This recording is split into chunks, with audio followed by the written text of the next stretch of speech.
Да разкажем и за тарифите, за искането на НТС, което вчера вкарахме за актуализацията на тарифите за таксиметров превоз за София. Да, това е събитието. Вчера имаме събитие. Да кажем за него. Вчера официално внесохме в общината нашето искане за актуализация на минималните и максималните тарифи за град София. Говориме само за град София, не говорим на национално ниво в момента. Само единствено за град София. Много се потрудихме. Факт е, че Киро и Диана хвърлиха ужасно много труд, докато аз се занимавах с другата ни проблематика от последния период. Те се изкъртиха от работа, събиране на информация и анализ по въпроса за себестойност и цена на таксиметровата услуга в София. Точно така, като тук огромна част от това, без да преувеличавам, го свърши нежната половинка на НТС. Това е Диана Досева. Не знам дали много колеги я познават, но има и колеги, които не я знаят. Затова тя много обича да стои в сянка, но аз не харесвам това. Диана е изчислителният ни център. Изчислителният център. Диана е електрическата. Да, умната и пресметливата част от НТС. Така че... Заедно с нея бая се потрудихме, защото не искаме да говорим за някакви имагинерни изчисления, както един... няма да го споменавам, защото достатъчно го споменавам. Той ги смята по 31 направления, по 200 и 1000 направления и така нататък. Дай да кажем всъщност от кога Столична община трета година не спазва, трета година не спазва законовите си задължения да актуализира цените. Точно така, това е трета година. Последната актуализация на 27.10.22. На 27.10.22 е решението на Общинския съвет, с което актуализира цените, които и в момента използваме. От 22 до сега, това са вече 3 години стават, в които Столична община не изпълнява законовото си задължение да актуализира цените не по-малко от веднъж годишно, така както и разпорежда Закона за автомобилните превози и Наредба 34 за таксиметровата дейност. За това време значително се увеличи инфлацията, значително се увеличиха всичките ви разходи за дейността. Всичко изхвърчава в космос. Значително се увеличиха гражданските с стотици проценти, значително се увеличиха таксите за ЦДП. Че ми наприха забележка да не си хвърляме фасовете. Единствено сравнително постоянно остана тогава и към днешна дата цената на горивата. Тя варира. Тя се качваше и слизаше и към днешна дата е горе-долу същата, каквато беше през 22-а, когато се гласуваха сегашните минимални и максимални цени. Дай да разкажем всъщност какви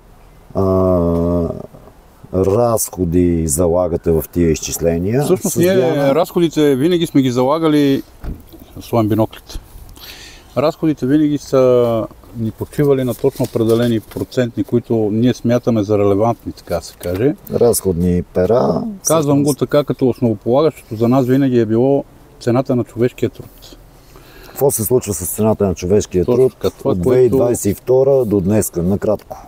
Накратко, най-малко се... Колко е увеличението, да кажеш, от 22 до сега? По нашите изчисления и по данни, които почиват на официална информация. Това е закона за бюджета, сайта на НАП. Значи минималната работна заплата от 710 лева за 22 в момента е 1077 лева за 25. Това ни дига на нас, лично на мен, аз поне съм на светло.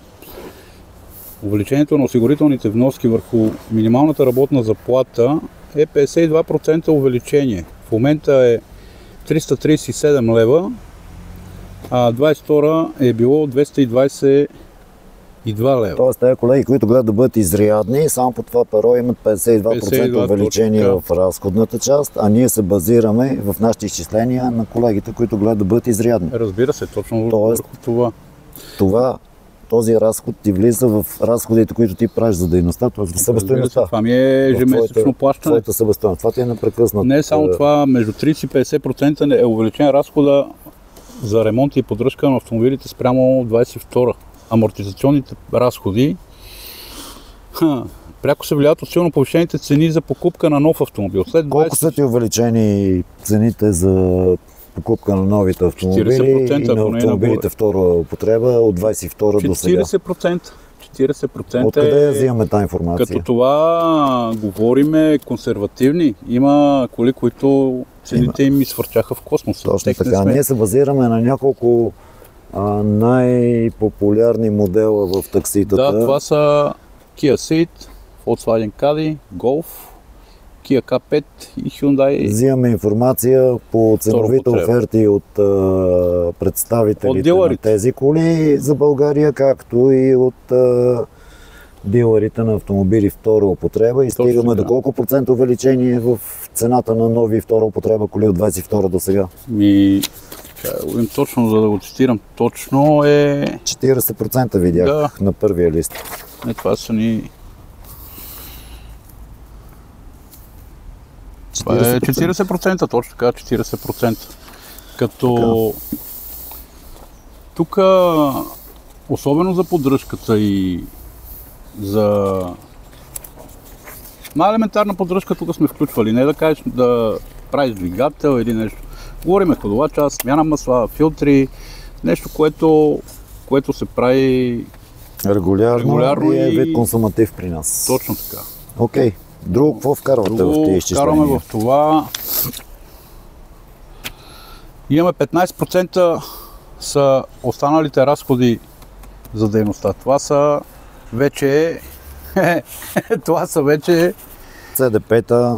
Алтернативният данък. Алтернативният данък е значително увеличен, защото... Последно плащахме 300 лева, сега е 850 като... 22 плащахме 300 лева данък, т.е. натоварването на колегите беше 300 лева по това перо. След това от началото на 25-та насам данък отново е 850 лева. В проценти това какво прави? Увеличението в данъка ти? Алтернативният данък само то е 183%, ако прикажа. Така. Иначе... Това се отразява в себестойността, защото това са пари, които се имаме GTP 100%. GTP-то ти е 100%. За задължителните застраховки ние сме писали най-консервативното 200%, ама всички знаем колко... Че не мога да си направим застраховка при най-евтиния застраховател, защото таксиметровата ни компания работи с по-скъпия застраховател и това не е наш избор. Тук имаме банкови такси, комисионни при ПОС и електронни плащания, те са между 70 и 200%. Имаме мобилен интернет и телефон на 100%, диспетчерски услуги, франчайз 20-30%. Те в момента се увеличават и още, както чуваме от различни няколко фирми в София, така че в крайна сметка до какво процентно увеличение стигаш? Има още нещо, което тук залагаме в тези 15% за останалите разходи по дейността. Това са ние сме заложили непредвидени и други разходи. Този път, извинявам се, това са графа непредвидени и други разходи. За 22 ни е било 1000 лева, сега слагаме 1500 лева на... Това говорим на годишна база, нещо ако не дай си Боже се случи с колата, някой те чукне от драска, нещо се щупи и да имаш пари. Да, винаги имаш други разходи. Точно така, да. Това са... Окей, до какъв процент крайно увеличение стигате с Диана в тези изчисления? Нашите изчисления от 22 до сега, като тук пак повтарям, залагаме на най-консервативните, искаме 44% увеличение от Софийска община. В пари какво прави това? В пари прави 1,74 за дневна тарифа, 2 лева нощна и... Това е минималните. Това са за минималните, говорим, минималните тарифи. Като запазваме съотношението между дневна и нощна. Точно така, съотношението, което формира Столична община. Ние не го правим това. Това си е от... Това е изчисление на Столична община. Откакто почнаха да ни слагат минимални тарифи, те си правят тази математика. И до какви максимални стигате? Максималните цени са 2,95 на дневна и 3,61 стотинки за нощна тарифа. Така. И само да напомниме, че ако искате въобще да има шанс актуализацията на тарифите, не само да напомним, а това е много важно, което сега ще ги която ние искаме, и настояваме общината да си извърши това, което е законово задължение. Ако имате желание въобще това нещо да има шанс, тук трябва да бъдете изключително активни. Отдолу в коментарите пускаме отгоре на една петиция, която стартирахме преди около един месец. Точно така.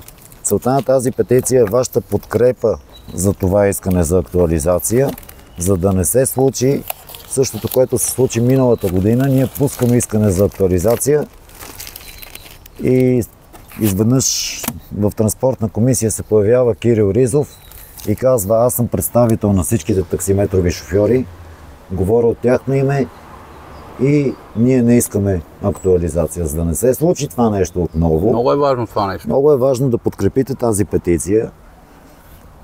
Петицията сме я направили да бъде в подкрепа на искането на НТС за минималните тарифи на Столична община. Значи влизате вътре, отваряте линка, подписвате петицията, след което трябва да си отворите, там ще ви иска електронна поща, да си отворите електронната поща. И да си потвърдите през имейла. И да си валидирате при ЗЕГИ имейла вашето подписване на петицията, защото иначе вашия подпис няма как да бъде изброен. Точно така. Това не означава само да кликнеш върху петицията. И не означава само да я лайкнеш, че има такава петиция. Трябва да я отвориш, да я попълниш, да си посочиш електронната поща, след това да си влезеш в пощата, да си отвориш пощата, обикновено отива в спам и оттам да потвърдиш, че ти си се подписал под това искане за актуализация на тарифите, ако намираш, че то е окей, ако намираш, че е правилно и ако не искаш Ризов да влезе в транспортна комисия и пак да прецака актуализацията на тарифите.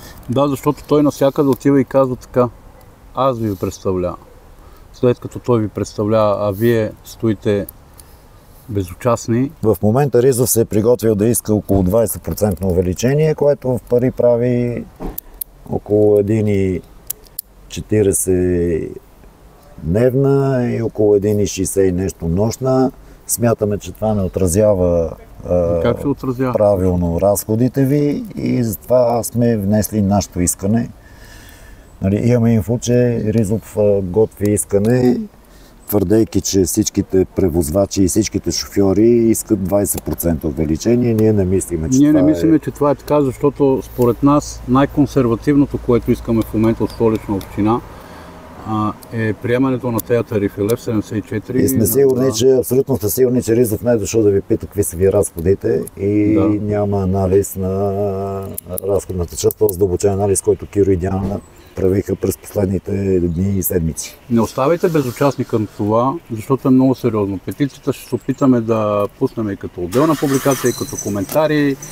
И Диана Досева обеща, че ще се опита да направи едно като видеоурок, така да се каже. Как се работи с петицията. За да можете да я попълните и подписа ви да бъде валиден, защото физически нямаме време и възможност да обикаляме, защото все пак и ние работиме, никой не ни плаща за това нещо, което се прави, имаме разходи, няма как да обикаляме. Едно време си го правихме на мускули, ама вече 24/7. Да седем да обикалям с един лист хартии по всички стоянки, първо не мога да ви охванаме всички. Общо взето ни трябва 6-7 хиляди подписа, това са вашите подписи. Отдолу в петицията ще ви я пуснем на линк. Действайте, вие сте... Споделяйте помежду си също тази петиция, защото съм сигурен, всеки един от вас има поне един колега и приятел, с който непрекъснато си общува по телефона и така натам, да подпише тази петиция, защото е много важно. По този начин си повтаряте.